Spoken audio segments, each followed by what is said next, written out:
Welcome back to another EVJOHN Adventures YouTube channel video. You join me once again here in my driveway, once again with my 2024 Tesla Model Y, and I'm here today to talk about my light strip. Yes, the light strip on my dashboard. Previous viewers may have noticed that I had a LED light strip from S3XY installed in the interior of my Tesla.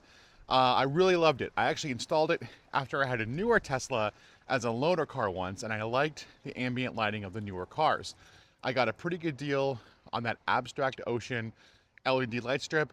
It had such a clean installation and a really soft indirect light, and I really enjoyed it. However, my friends over at Hansshow have come out with a new toy. I already have their Commander, I already have the sexy knob, and now in my hands, I have one of the first in the USA, the sexy strip. I was so excited to get this that I installed it the other day, and what I'd like to do is walk through the installation, show you some of the features, and talk about why I upgraded to the sexy strip over the previous S3XY LED light bar. Let's go take a look.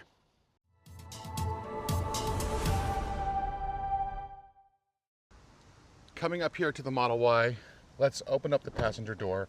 We can see the welcome animation on the light strip, and it looks like it came from the factory. This is such a simple, clean design from Tesla, their original Model 3, Model Y dashboard design, and it looks great. And this new light strip right here just fits right in. It looks like it was there from the factory. You can't see the connections, you can't see the wiring. Super invisible, super clean, looks factory. And all of the connections are made actually right in here, and you'd never be able to see. There's installation videos from Hansshow themselves, and essentially you just need to pull this weather stripping down. You can pull this trim piece, this lower trim piece off right here. So you're removing a couple of trim pieces. You can pull back the carpet, and that accesses a couple of connectors. Those connectors, you just pop the harness that comes with the sexy strip, and you plug the controller right into those connectors, and it works instantly. If you already have a Commander or another device in there in your OBD2 port, this daisy chains really well, so you don't have to give anything up to get this new one. And then when you're done, everything tucks right back in here, everything pops back together, the wire is completely hidden, and you would never know that it was there or it was aftermarket. The light strip itself just sticks to the bottom here. That is one tricky part of installing this. It sticks to the bottom of the dash pad. You have to decide on your own how far this kind of sticks under or sticks out, and you have to get it even on your own, and that can be tricky. You can use your finger to guide. I did it, and you go slow. You just peel a little bit of the backing off as you go and stick it up, and it was manageable. I think it would be easier if you had a helper, but for me doing this the other day on my own, one person, definitely doable, and I hope you agree. I got a nice, smooth, clean install, and I'm happy with the results. So that's how it looks in the car. Let's hop in the car and take a look at some of its functions. Okay, getting a view here, hopefully so you can see the entire sexy strip inside the car in the daylight, and I can still access the controls to demonstrate some of the functions. I'm also going to overlay some footage I filmed the other night of using this so you can see what it looks like on a night drive. I'll tell you what, you can see that the light illuminates really nice and bright during the day. It looks great at night as well. It syncs up with the car's, I guess, brightness measurements, so it knows on auto brightness to be brighter in the daylight and dimmer at night. This is a nice improvement over my old light strip, which just had one static setting. You could set it to whatever you wanted, but if you wanted it to be bright enough so you could see it well during the day, that meant that you were essentially blinded at night with the old one. This one, because it plugs into the car and syncs with the car functions, it can adjust its brightness dynamically, which is really nice. The other nice thing about the brightness is that you can set an offset. So for me, I think I have a minus 10% offset on the brightness. I don't want it too bright, especially at night, which is pretty convenient. I did have one small issue the other night with that, where I think I had my brightness offset at maybe minus 15 or minus 20, and I was driving around in the evening and that was fine. I got in the car much later at night and the light strip was completely dark and unresponsive. I rebooted it a few times and it wasn't responding, and finally when I played with the brightness, I realized that if you had it set to anything lower than minus 10, the light strip would turn off. So that might be a bug. This is a new product from Enhance Auto, and I imagine that there's going to be some learning curve as these get out into the wild. As I mentioned, this is one of the first ones here in the USA, so I'm definitely a beta tester and I'm good with that. But no big deal, I adjusted the brightness up and it was fine. So as you're seeing in some B-roll now, the light strip works with your turn signals. It lights up for your four-way flashers, and the turn signals, you have a variety of different animations you can choose from. We'll take a look at that in a second in the app, which is great. And the blind spot synchronization, I think, is great. So if there's a car in your blind spot, it illuminates that side of the light strip in an amber or orange color. And then if you put your turn signal on when someone is in your blind spot, the turn signal flashes as you've set it up in the app, but it flashes in red. And that is a very clear indication that it's not clear. For autopilot, so the light strip lights up in blue when you have autopilot enabled. Of course, you can choose to enable this or not, if you want it to light up for autopilot or not.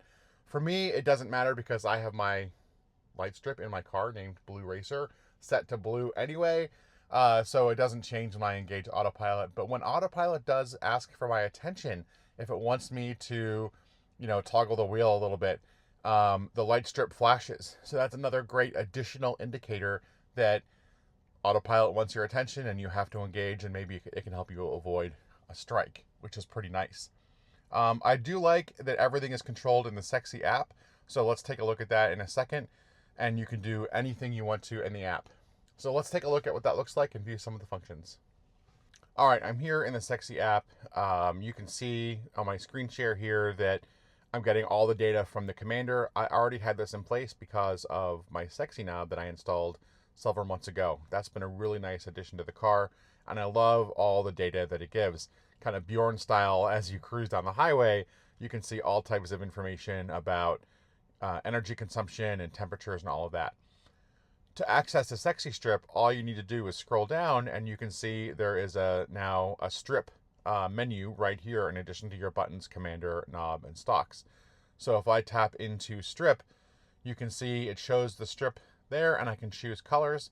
This purple color here, and you can see when I hit it in the app, it instantly changes on the light strip itself, which is amazing to see how fast it works. It came with this kind of purple color from default. I added blue for my car, Blue Racer. I also like it has an animation here that kind of cycles through purple and blue. And if I hit plus, it gives me the color wheel, and I can choose any color I want. And again, as I'm not sure if it's showing up on the screen share, but as I move over a color, it instantly changes on the light bar, and you can see any color of the rainbow that you want, you can have. So if I wanted it to be lime green or whatever, I could do that. And I can even choose some animations. So if I tap over here on animation, I have a few to choose from. So there's rainbow flip, which is, it just cycles through all of the colors kind of smoothly, which is pretty nice. I can choose rainbow run. My wife liked this one when she was looking at it last night. This just kind of pulses through all the colors really gracefully and is nice. And then there's the cyberpunk animation that I showed earlier, which is just a blue and purple one.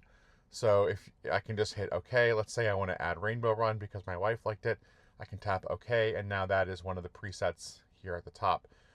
I do also like that you can have the light strip be on.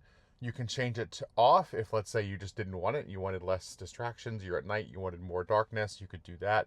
Or you could have effects only, which means that the light strip is off. But if I hit the turn signals, then it turns on for the turn signals, right? Or whatever effect it would be, blind spot, autopilot, etc. So you can have the ambient light turned off, but you can have the effects turned on. For me, I like the light strip. I like to have it enabled. So that's what we have. Brightness, as I talked about earlier, is auto. I have mine set to -10. I did try, I think, minus 15 or 20 last night. That was apparently too low, so we're going to stick with minus 10. And then if you have a newer Tesla, if you have a Juniper or Highland that has ambient lighting built in, you can turn this feature on to match the Tesla's colors, which is, again, pretty nice if you want to keep it consistent. This being an older Model Y, it doesn't have that, so we don't have Tesla color, so I'll just keep that turned off. Now we can dive into the light effects, and you can see all of the options that you have. Blind spot assist, we showed that earlier. You can have that enabled when the blinker is on, so mine is enabled. If you don't want it, you can have it turned off, and then you can also set the color that it illuminates when it goes off. So if I want mine to be blue, I can have it be blue. I don't want it to be any other color. Oh, it did change it to blue. I want it to be red, so we'll go through and choose a nice bright red color, and now it shows that when the blinker is on, it lights up in red. When the blinker is off, it's going to light up in orange, which is pretty nice. And then the effect, you can choose different effects. We'll look at that with the turn signals. Mine is set to solid color for blind spot warning. And then I have an offset of 10 plus 10% here. That means that the blind spot warnings are going to show up a little bit brighter than my base light bar. To me, that makes sense because you want it to grab your attention more. You can adjust that even higher if you wanted to. For me, I'm just going to keep it at 10. I don't need it to be that different. When we get into turn signals, this is where we can see all the different styles that we get. So hazard lights I have on red. So if I hit hazard lights here, we can see the entire light bar lights up in red. And again, I can set the color. If I want it to light up in orange or purple or green or blue when it flashes, we can do that. So I have it set to red, and it goes instantly back when I turn the flashers off. Turn signals, I have mine set to green, and you can see I have it set to pulse. So when I put my turn signal on, we can see I have a nice pulse, and it's pulsing in green. If I wanted that to be amber to match the outside turn signals, I could do that, red or blue or whatever, or I could just have turn signals turned off if I found that to be distracting. There's different animations, though. In addition to pulse, we have a loading animation, which you've seen in some of my nighttime footage. This is where it kind of goes out, maybe like Audi style, if you will, like the Audi turn signals can be, which is pretty neat.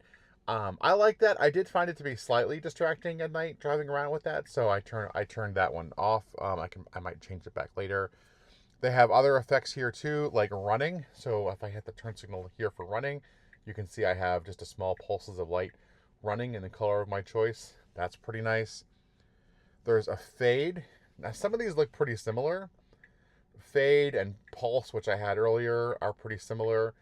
And let's see, what else do we have? Blink, which is pretty traditional. That is, I actually like that quite a bit as well. It's just like the Tesla's exterior turn signals, crisp on, crisp off with that LED instantaneous action. So I like that quite a bit too. And that is the end on this way. Let's just go back. Solid color. So that's the last one. So if I hit the turn signal, it just lights up that entire side of the turn signal in green. So I don't know how effective that is or not. I mean, to each their own. I like the blink, or in my case, the pulse. So I have mine set to pulse, and it just pulses quite easily, which is pretty nice. So that's what you can do with the different lighting effects. And those effects, as you've seen, you can apply them to blind spot assist, to your hazard lights.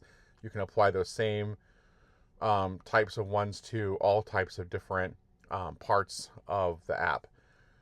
There's also autopilot animations, which I showed earlier. You can see that again here in the B-roll I took at night for autopilot being active, which blends in with my existing blue light, but you can see the nag. Greeting animation is pretty cool, so you can see what that looks like at night. It's just a very subtle animation when you open the doors. That's one of the benefits as well of having a light bar on the sexy strip tied into the vehicle controls, because it knows when you're opening the door, and it turns on when you want it on, it turns off when you want it off. The charging animation, as you can see here at night, looks really crisp and clear. I kind of like how that goes, and I assume, I haven't really done a lot of checking on this, but I assume that the green bar gets bigger as your state of charge increases. If I think it does that, that would be pretty cool if it does. If not, maybe a suggestion for a future enhancement. Speed limit is interesting as well. So what this can do is light up the light bar in red. under certain circumstances. So on my screen here, you can see that I'm saying that if my speed limit is 50 miles an hour, then I want it to warn me if I go more than 20 miles an hour over the speed limit. And then the other thing here that we see is Sentry. So I haven't tested this one yet, but if Sentry mode is activated, so if the car, when you have Sentry mode on, if it sees suspicious activity, it'll light up the screen with kind of the Sentry warning that we've all seen before, and the light bar can respond to that too. So I have mine set to turn on. So those are the functions of the light bar. That's how it works. Again, really, really cool integration, and that Enhance Auto is going to just add to this over time. They're going to go ahead and do more and build more into it. They've done that and added features all over with the Commander and the Sexy Nav that I've had already, just in the few months that I've had it. So I'm eager to see what they continue to develop with the Sexy Strip. So that's it. That's the Sexy Strip from Enhance Auto. That's me walking you through my installation and my setup and the functions. I hope you enjoyed it. This is really cool. I think I'm going to really enjoy having it on the car. It's just a nice addition. Looks like it came from the factory. Super smooth integration, and it's just going to get better over time. So thanks for joining me on another video. I will talk to you again soon. Bye-bye.